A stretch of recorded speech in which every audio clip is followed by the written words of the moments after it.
could happen. I mean, why not? If Crawford want to challenge himself to be great, let him try to be great. So what I'm saying, I'm with it. So I'll be going for the if he fight Canelo. You got Crawford over Bud? I mean, you got Crawford over Canelo? Sorry. I'll be going for it. Crawford. You gonna stand on that all the way to September 13th? I love Canelo. Crawford will beat Canelo. Crawford will beat Canelo by decision. I can't. Canelo. But Bud is one of the best adjusters in the game. You know what I mean? So I don't think it's going to affect the. Errol Spence and Stephen A. Smith both weighed in on the upcoming Canelo Alvarez versus Terence Crawford showdown. Spence explained that Crawford's decision to move up in weight proves he knows his own limits and is determined to chase greatness. He views the move as bold and admirable and openly supports Crawford for taking on such a massive challenge. On the other side, Stephen A. Smith confidently declared that Crawford will defeat Canelo. Crawford Canelo, I mean, is this something that you could honestly think that should happen? There's weight classes for a reason. I mean, it could happen. I mean, why not? If Crawford want to challenge himself to be great, let him try to be great. So what I'm saying, I'm with it. So I'll be going for the if he fight Canelo. You got Crawford over Bud? I mean, you got Crawford over Canelo? Sorry. I'll be going for him. I'll be going for him. I mean, I don't know if he's gonna win or lose, but I definitely be on Crawford. I think if anybody can pull out, he can pull out. But he's chasing greatness, so why not? But don't you think maybe it's just he's reaching a little bit more than, or I guess biting more than he can chew because it's. Canelo came up to 175 and now they fought Kovalev and fought the other guy too. So I mean, if he can do it, he started with 147. So, I mean, if he's doing it, why can't Crawford do it? Stephen A. Smith emphasized that Crawford's tactics and skills are far superior compared to any of Canelo's recent opponents. He highlighted Crawford's adaptability in the ring and his ability to adjust under pressure. Smith made it clear he has no doubt and will firmly stand by his prediction of Crawford winning until September 13th.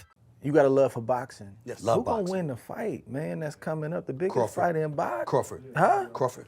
I'm not hesitating. Crawford. I'm not even hesitating.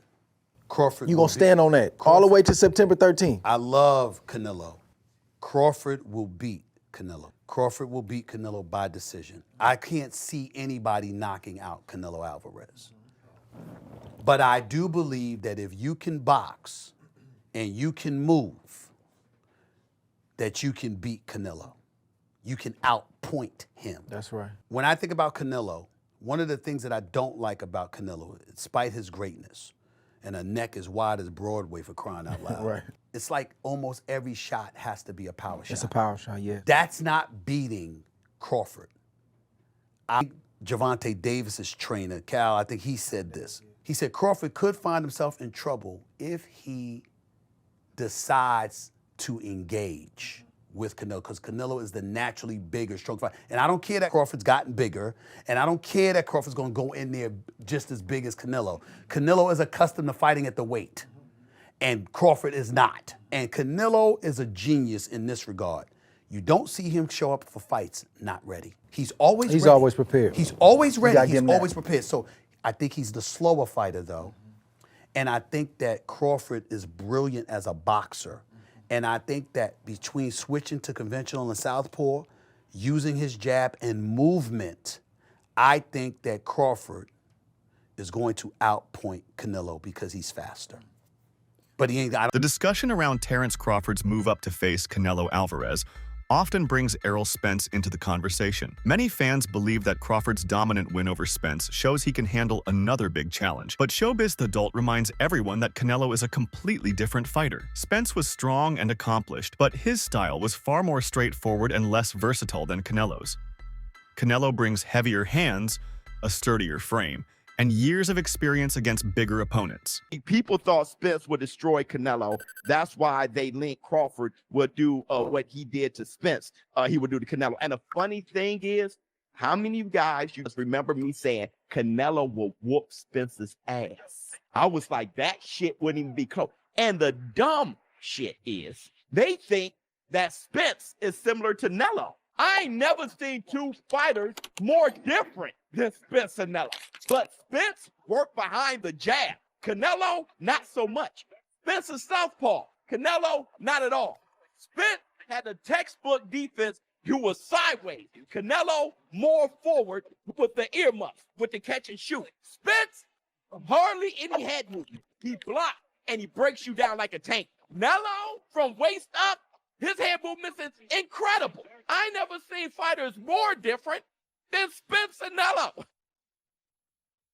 Comparing Spence to Canelo can be misleading because they operate in different weight classes with distinct skill sets. Showbiz stresses that while Crawford's victory over Spence was impressive, it doesn't automatically mean he will replicate that success against Canelo. The Mexican superstar has proven himself against numerous elite fighters, and Crawford faces a new set of problems that Spence never presented. This difference is what makes the upcoming fight so intriguing, as it is not simply a continuation of the Spence-Crawford rivalry, but a completely new challenge. I don't see Crawford knocking Canelo out. If Canelo lets Crawford get away with boxing, he may have a shot. If Canelo comes in there and boxes and cut the ring, Canelo has a chance of knocking Crawford out. What? Yeah. You said Canelo got a shot at knocking Crawford out? I think he does. Wow. Remember, Crawford coming up for 135. And I don't know if y'all remember when he fought Gamboa. Gamboa rocked him a little bit too. That was And a we long talk time about ago, Canelo Coach. Alvarez. That was a long time ago. If we gonna do that, Canelo got rocked by Jose Miguel Cotto. I didn't know that. But on the real, Canelo has faced a bigger opposition. He's faced a bigger and a harder punchers. Who has Crawford faced that's a big puncher? Canelo's taking more hard punches than Crawford. The tail of the tape is going to be if Crawford can take the power from Canelo, and can Canelo box with Crawford and potentially hurt him and finish the fight. Zab Judah weighed in on Canelo Alvarez bringing Jaron Boots Ennis into camp as a sparring partner. Judah believes that this decision will give Canelo valuable preparation because Ennis is one of the most dynamic fighters at welterweight. Sparring with him ensures Canelo gets a feel for the kind of speed and movement Crawford brings. However, Judah makes an important distinction. Ennis and Crawford are not identical. While Boots has explosiveness, fast combinations, and an aggressive approach, Crawford operates with a unique rhythm.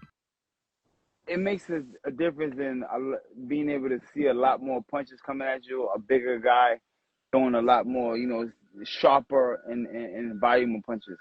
Yeah, that makes it a little difference. But, still Crawford is still a different technical fighter than Boots is. You know what I'm saying? He's a different kind of technician. You know what I'm saying? He's more of a right there, in your face, take away and counter, lock up, counter.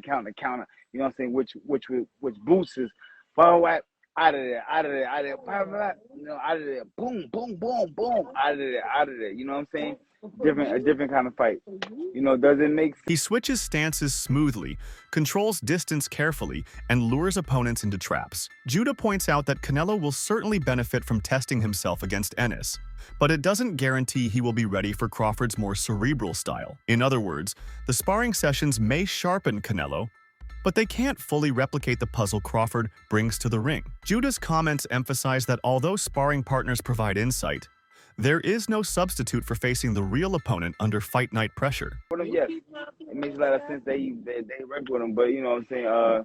Will it make a difference in the fight? I don't know.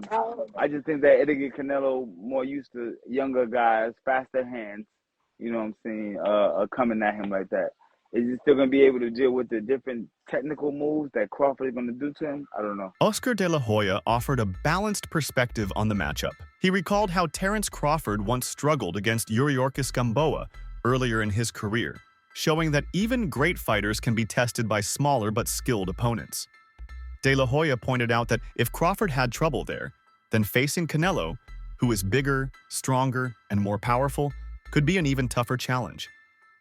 At the same time, De La Hoya didn't dismiss Crawford's abilities. He acknowledged that Crawford is one of the most technically sound fighters in the sport today, with exceptional timing, sharp counterpunching, and tactical adaptability. Do you feel that Terence has a shot in beating Canelo Alvarez? That's the million-dollar question. When I watched Terence Crawford get rattled and rocked by Yorkis Gamboa, who's a natural 30-pounder, that to me is going to be a huge problem when he gets hit by Canelo.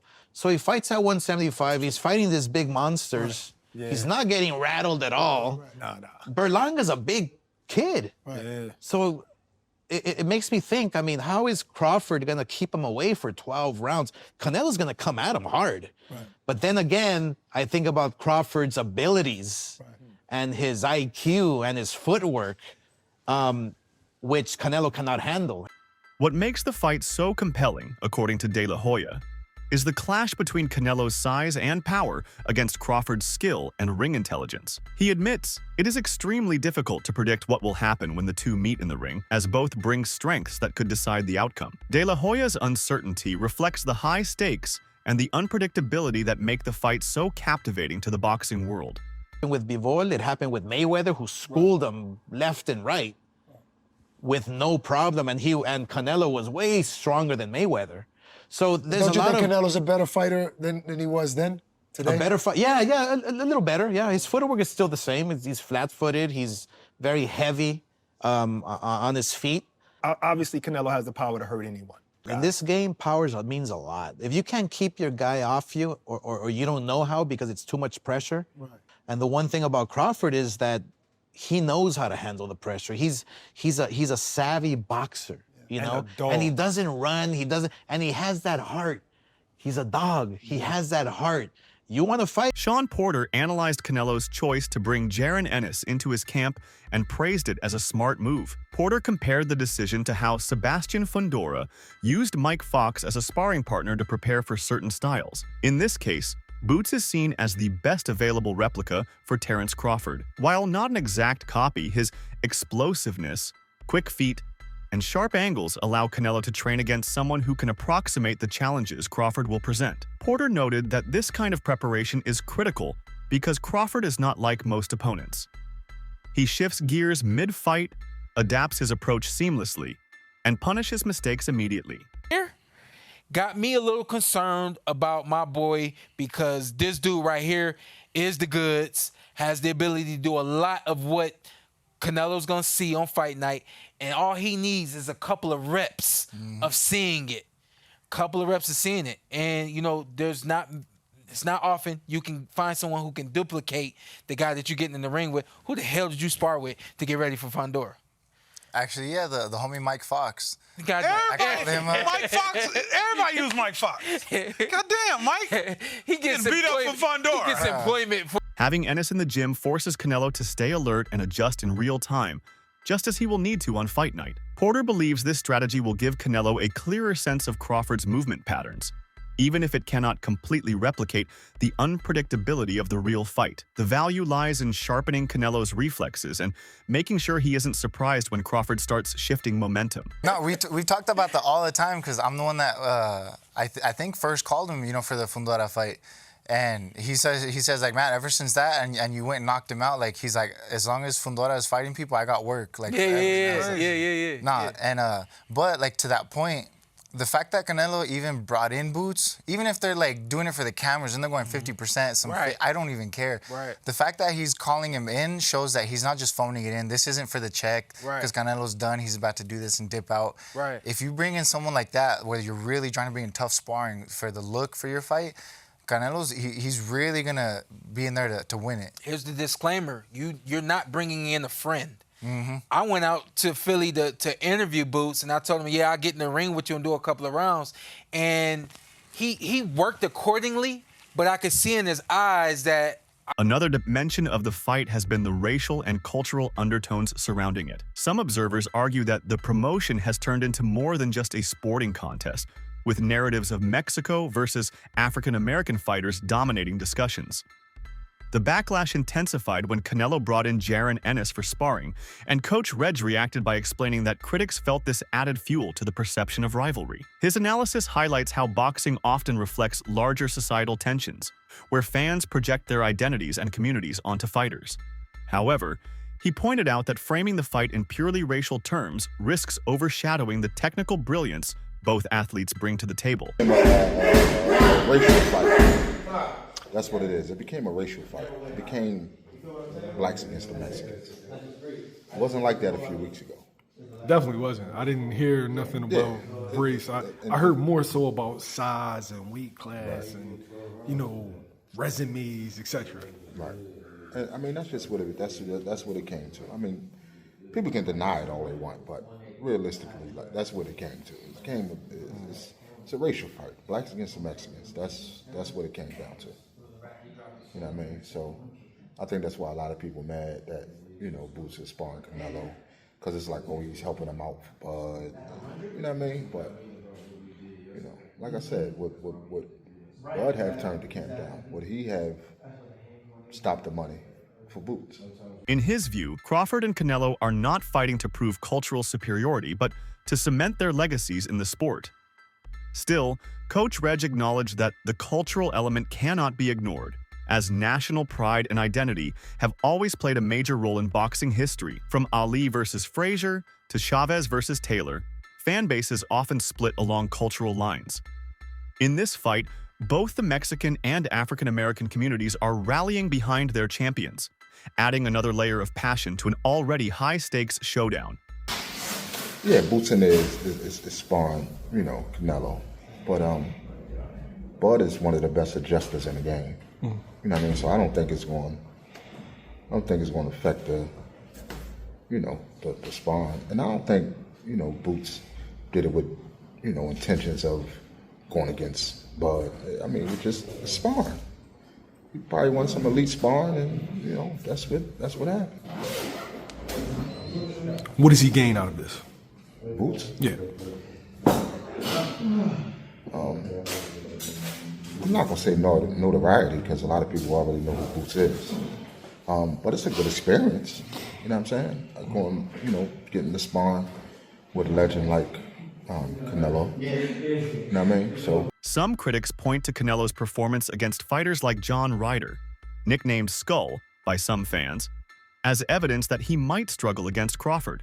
In that fight, Canelo did not look as dominant as expected, and Ryder gave him difficult moments. However, those criticisms often overlook context. Ryder was naturally bigger than Crawford and brought physicality that Crawford does not possess. Despite the challenge, Canelo still outboxed Ryder and won convincingly. This shows that while Canelo may not always blow opponents away, he has the ability to adapt and secure victories against strong, determined challengers. Comparing that fight to a matchup with Crawford can be misleading because the size and style dynamics are entirely different. This is what scares me going into this Terrence Crawford fight. These are the guys Canelo's typically fighting. This is his last opponent, William Skull. William Skull is far from a great opponent. When we're talking about sheer size and strength, Canelo is just way more built and used to taking on larger guys and overpowering them. Look at William Skull. This guy is jacked. He's huge, man. And that makes me think, like, if Canelo has been taking punches from guys like this, I'm not saying William Skull in particular, but guys like